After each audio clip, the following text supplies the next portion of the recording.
Ni absorber belakang dia. Jom saya tekan. Tengok. Sebelah sengit. Sebelah lagi gila keras, tak boleh tekan.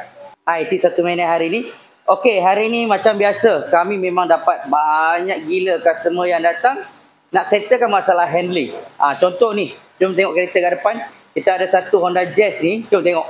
Saya memang jatuh hati kat kereta dia. Tengok dia punya colour ni merlip. Nampak? So, kereta dah cantik. Tapi handling kurang cantik. Bila saya test, saya bawa, saya cakap kat owner, bang, abang punya absorber ni tak cantik, tak cun. Dia macam, mula-mula dia macam muskil jugalah. Dia tanya, kenapa saya kata tak cun? Sebab, bila saya naik bongo, saya turun bongo, tak ada rebound. Saya naik bongo, turun bongo, terus pam, jatuh. Itu menandakan absorber tak cantik. Dia tak bocor tau. Jom saya tunjuk. Saya dah buka absorber dia. Okey, ni absorber depan dia. Okey, ni absorber depan dia. Nampak kiri kanan ni. Okey, cantik Jom. Tengok dekat sikit. Ni nampak.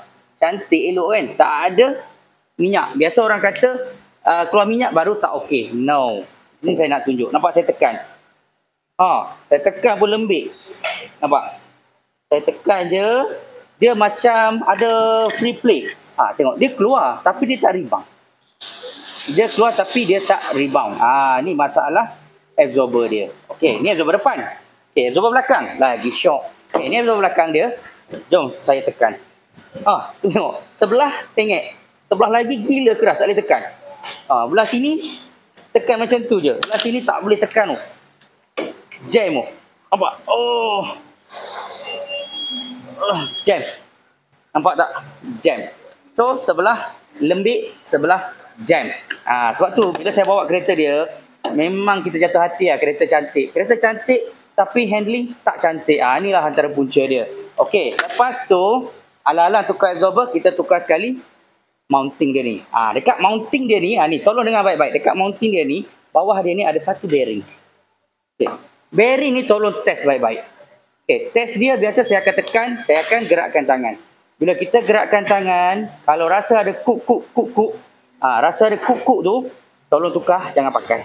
Bukan apa, nanti bila kita pakai balik, bila kita corner steering nanti, ke kiri ke kanan ke dia akan ada bunyi ataupun macam tu. So 2 kali kerja, 2 kali upah. Kita tak mau. Jadi tolong check baik-baik ni. Check baik-baik terus bagi tahu owner. Jangan main boleh pakai lagi. No. Okey, lepas tu ni dia punya rear end. Rear end dia ni memang lembik. Sebab tu bila kita bawa kereta dia tu tak tegak, tiba-tiba rasa tayar tu tak best lah. Tak padu lah, senang cerita tak padu. Ni salah satu dia sebab ni lengan. Kalau lengan ni tak kuat macam kita, dia lembik lah. Memang handling tak best. Okey. Kemudian dekat dia punya rear end tu, dia ada satu tangan. Nampak tangan dia? Nampak tangan dia? Saya tekan macam ni je. Nampak? Problem. So, nampak? Rear end dia dah out. So, ini pun salah satu juga. Bila bawa kereta, tayar tak tegak. Okey. Dan, last kali, dia punya, bukan last kali lah sebenarnya. Kalau tukar absorber, kalau tengok tak elok, tolong bagi tahu owner, tukar terus. Sebab ni penting untuk jaga absorber kita supaya tahan lebih lama. Supaya sharp absorber tu tak kena ataupun tak masuk debu. Okey. Lepas tu babush. Ini babush. Babush ni syarat dia satu je. Hanya boleh guna original. Kalau tak ada choice, tak boleh buat apa. Kalau ada choice, original sahaja. Kalau pakai yang lain, saya takut masalah tak settle atau masalah tu berulang. Okey.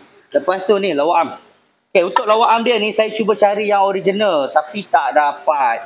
So, apa saya boleh buat? Saya cuba cari harga yang paling mahal selain daripada original. So, saya dapatlah satu brand TRW. So, kita terangkan ke owner. Dia punya baik buruk semua dan owner okey. So, kita beli, kita pasang dan alhamdulillah, lepas kita pasang, kita test, kita buat elemen, alhamdulillah, kereta dia sekarang bawa memang macam gini. Memang puas hati. Jadi, kalau siapa yang ada masalah handling tak okey tu, nak restore balik tu, boleh bawa dulu, kita check dulu. Kami check dulu untuk anda, kita terang satu-satu apa masalah.